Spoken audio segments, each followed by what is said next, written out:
प्रयागराज कुंभ में अलग अलग पंडे और अलग अलग उनके झंडे हैं। यानी उस निशान से उस पंडे के यहाँ यानी अपने पुरोहित के यहाँ आप पहुँच सकते हैं और सबसे कम दामों पे। यानी अगर आपके पास पैसे नहीं है, आपके पुरोहित वो पंडे हैं, तो वहाँ आप निःशुल्क रह सकते हैं और जो आपको दान देना होगा अपने मन से वो दे सकते हैं। प्रयागराज में बहुत बड़ा क्षेत्र जो मेला है वो बसाया गया है। आप देख सकते हैं तस्वीरों में जो झंडे हैं अलग अलग पंडों के निशान हैं। यानी जो यहाँ पंडे आए हैं उनके निशान है। सामने आपको दिखाना चाहूँगा मदन मोहन बिहारी लाल पंडा, निशान राधा कृष्ण जी का झंडा। इसी तरीके से हनुमान जी का झंडा है और ये सामने जो है उनके अलग अलग जो है पंडाल लगे हुए हैं। यहाँ आप रुकने की व्यवस्था है। यानी कम दामों में एक तरीके से आप रुक सकते हैं। ये संगम क्षेत्र में है। यानी जो त्रिमोहानी है जिसको गंगा यमुना सरस्वती जहाँ पे स्नान होता है उसके कुछ ही दूरी पे है। यानी स्नान भी बहुत नज़दीक है, आप कर सकते हैं। प्रयाग में संगम तीरे लगे झंडे बहुत आकर्षक हैं और झंडे से तीर्थ पुरोहित पंडों का शिविर जो है पहचाना जा सकता है। झंडों की तरह उनके निशान भी होते हैं जो दूर दूर से लोग ध्यान कर देखते हैं कि हमारे जो पंडे हैं वो कहाँ पे हैं। उसको देख करके वो आसानी से वहाँ पहुँच जाते हैं। इसके अलावा कई जगह बोर्ड लगाए गए हैं ताकि जजमानों को जो उनके जजमान आ रहे हैं अपने तीर्थ पुरोहित तक पहुँचने में किसी भी प्रकार की कोई दिक्कत ना हो। इस तरीके से करीब 4 से 5 किलोमीटर की दूरी में बसाया गया है और तस्वीरों में आप देख सकते हैं जो मुख्य यजमान या पंडा हैं वो बैठे होते हैं। सबके नाम लिखे जाते हैं। अलग अलग क्षेत्रों से प्रदेश भर के आते हैं और वो यहाँ पे अपना नाम अंकन कराते हैं। उसके बाद जाते हैं अपने पुरखों का नाम देखते हैं कि उनका यजमान और फिर लिखते हैं हमारा पंडा है कि नहीं जी। क्या नाम है बाबू जी आपका? मेरा नाम नारायण है। नारायण पंडा जी। क्या आपके निशान है झंडे का? राधा कृष्ण का झंडा है। तो लोग कैसे मोहन बिहारी लाल राधा कृष्ण का झंडा है। लोग कैसे आपके जो पुरोहित आते हैं कैसे किस तरीके से अलग अलग क्षेत्रों से आते हैं? तो आपके हमारा 52 जिला आता है। जो भी आता है पहले अपना नाम देखता है पुरखों का। अच्छा, पुरखों से रीत चली आ रही, जो जिसके यहाँ रुकेगा वो वहीं रुकेगा। वही रुकेगा। क्षेत्र बटा होता है ऐसा कि मतलब पहले से ही बटा है, 100-200 साल पहले से।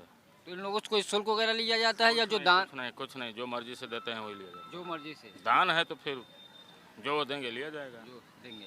इस तरीके से कितने पंडाल मतलब अलग अलग पंडों के इस क्षेत्र में होंगे आपके संगम क्षेत्र में? 130 सबके निशान और झंडे निशान अलग अलग हैं, सबका झंडा अलग अलग।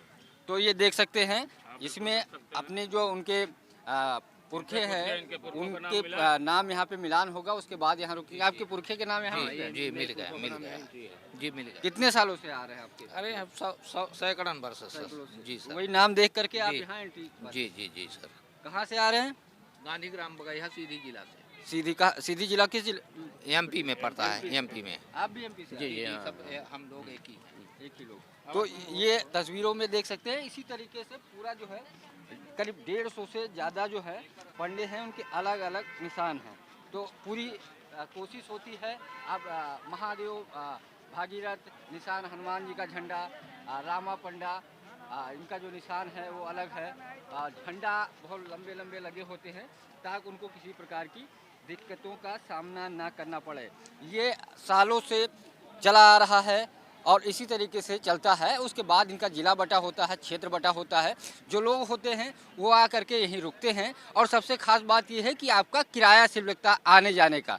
अगर आप 1000-2000 रुपये अपने जेब में रखते हैं तो आप संगम में स्नान कर सकते हैं, कुंभ आ सकते हैं और यहाँ रुक सकते हैं और जो आपको दान देना है वो दान दे सकेंगे।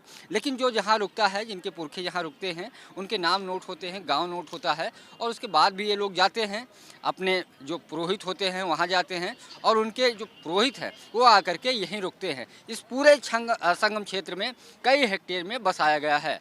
पंकज चतुर्वेदी, TV9 लखनऊ। हर हर गंगे हर घर गंगे हर घर गंगे हर हर गंगे हर हर गंगे घर घर गंगे हर घर गंगे हर हर गंगे हर गंगे घर घर गंगा मैया के जय, यमुना मैया के गंगा मैया के जय, यमुना माई के जय। इस वक्त हमारे साथ जगत गुरु हिमांगी जी मौजूद हैं। हिमांगी जी, आप अभी गंगा यमुना सरस्वती का स्नान करके जल लेके आ रही हैं, क्या मिशन है? आज से हमारा यही मिशन है और प्रयागराज से यही आगाज़ करती हूँ मैं कि जिस तरह से इस कलश में हमने माँ गंगा, माँ यमुना को लिया है, क्योंकि इनकी पवित्रता, इनकी शुद्धि का जो हम अपनी शुद्धि करने के लिए माँ गंगा, माँ यमुना में स्नान करते हैं और अपने आप को पवित्र करते हैं, इसी तरह हम इनकी शुद्धता के बारे में बात करते हैं कि भाई इनके अंदर हमें गंदगी नहीं फैलाना चाहिए। माँ गंगा, माँ यमुना में गंदगी लोग फैलाते हैं, इसकी जागरूकता हेतु आज हमने ये कलश में पवित्र जल भरा है और यहाँ से मैं पद यात्रा करूँगी और पद यात्रा करते हुए मैं 20 तारीख को गंगा पंडाल में नदी संवाद में पहुँचूँगी और इस कलश को वहाँ स्थापित करूँगी और माँ यमुना, माँ गंगा की स्वच्छता की बात करूँगी, हमारे पवित्र नदियों की बात करूँगी। हमारे पवित्र नदियों में इतना बड़ा भी कोई नहीं आया। हमारे पवित्र नदियों की बात करती हूँ कि हमारे नदियों को हमें गंदगी नहीं फैलाना चाहिए। लोग नदियों में गंदगी फैला रहे हैं, कूड़ा कचरा डाल रहे हैं, स्नान करते हैं तो कपड़े डाल रहे हैं, उसके अंदर अपने गंदे कपड़े भी धो रहे हैं। तो इस जागरूकता का अभियान चला रहे हैं। जागरूकता अभियान चला रहे हैं। प्रयागराज में कितने दिन आपका प्रोग्राम इस तरीके का लोगों को जागरूक करने का? लास्ट 19 और 20 को गंगा पंडाल नदी संवाद में प्रवेश करूंगी और इस कलश को वहां स्थापित करूंगी। हर हर गंगे। तो उस संवाद में कोई बड़ा कार्यक्रम हो रहा है या बहुत भव्य कार्यक्रम हो रहा है गंगा पंडाल के अंदर और खास तौर हम हमारे भारत की पवित्र नदियों के ऊपर हम बात करेंगे कि उसके अंदर किस तरह से गंदगी फैलाते हैं और गंदगी फैलाने के बाद हम लोग उसके अंदर स्नान करते हैं। तो उस गंदगी को साफ करने का अधिकार किसका है? जन समाज का है। उस जन को जागरूक करने हेतु ये कार्यक्रम हम कर रहे हैं। तो प्रयाग में भी पैदल यात्रा वगैरह आपकी? जी, पैदल यात्रा, नंगे पैर पद यात्रा स्टार्ट करूंगी। नीचे मत देखिए जी। तो ये अलग अलग लोग हैं गंगा को लेकर के, गंगा को स्वच्छ और निर्मल बनाने का एक प्रयास हो रहा है, लोगों को जागरूक किया जा रहा है। गंगा यमुना सरस्वती का जो घाट है, त्रिमोहानी घाट जिसको बोलते हैं, वहाँ से जल लेकर के पूरे मेला क्षेत्र में लोगों को जागरूक करने की कोशिश की जाएगी। उसके बाद गंगा संवाद होगा और फिर कार्यक्रम का समापन होगा। तो गंगा को निर्मल और स्वच्छ बनाने का भी प्रयास प्रयागराज में जारी है। कैमरामैन राहुल के साथ पंकज चतुर्वेदी, TV9 लखनऊ।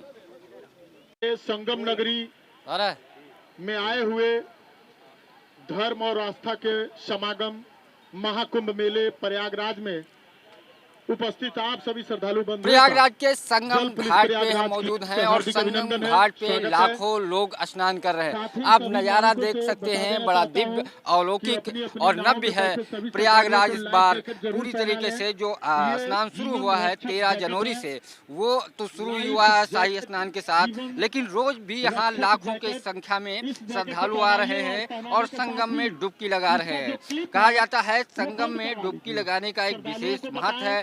धार्मिक मान्यताओं के अनुसार इस पवित्र आयोजन में गंगा यमुना सरस्वती नदियों का संगम स्नान करने से व्यक्ति को मोक्ष की प्राप्ति होती है। वेदों में भी संगम का स्नान का विशेष महत्व है और इस बार जो कई सारे जो चीजें एक साथ मिल रही हैं, समाज से योग आ रहा है, इस नाते जो भी प्रयाग आता है संगम में स्नान जरूर करता है। उसके लिए बाकायदा बोट की आप नाव बुक करा करके 90 रुपए प्रति व्यक्ति जो है रेट है वो करा सकते हैं। उसके लिए जल जो है पुलिस है वो लगातार लोगों को सचेत कर रही है कि 90 रुपये उसकी फीस ली जाएगी। बाकायदा जो है घाटों पे इसका अनाउंसमेंट होता है, जानकारी दी जाती है कि किसी भी प्रकार से किसी के साथ ठगी या ज़्यादा पैसा न लिया जाए। और इसके साथ साथ संगम में मौजूद रहते हैं जल पुलिस के साथ साथ यूपी पुलिस। और ये करीब 3-4 किलोमीटर का जो नज़ारा है, यमुना नदी बीच में ठीक आकर के संगम गंगा और यमुना का मिलन होता है, उसको त्रिवेणी कहा जाता है। तो जो कोई भी आता है वो स्नान करता है और किराए का एक तरीके से निर्धारण किया जाता है, उसी अनुसार शुल्क लिया जाता है। तो ये करीब जो है 1 किलोमीटर से ज़्यादा, ठीक सामने जो तस्वीर है करीब 1 किलोमीटर के आगे जो दिख रहा है, वहाँ जाके लोग बोट बुक करा करके स्नान करते हैं। तो ये अद्भुत नज़ारा है, हजारों की संख्या में नाव है। इस बुक कराने के बाद आप स्नान का कर सकते हैं, गंगा यमुना सरस्वती का, और उसकी पूरी व्यवस्था की गई है। घाटों पे किसी प्रकार की कोई दिक्कत न हो, इसलिए सीमेंट और बालू की जो बोरी है उसको लगाया गया है। उतरने के लिए उसकी सीढ़ी बनाई गई है, अलग अलग बैरिकेडिंग लगाई गई है, कोई अव्यवस्था न हो। अलग अलग एक तरीके से डिवाइडर बना दिया गया है बैरिकेडिंग करके, कि सीमित संख्या में लोग जाएं और बाहर निकले, सुरक्षित निकले। इसलिए संगम घाट पे विशेष व्यवस्था भी की गई है।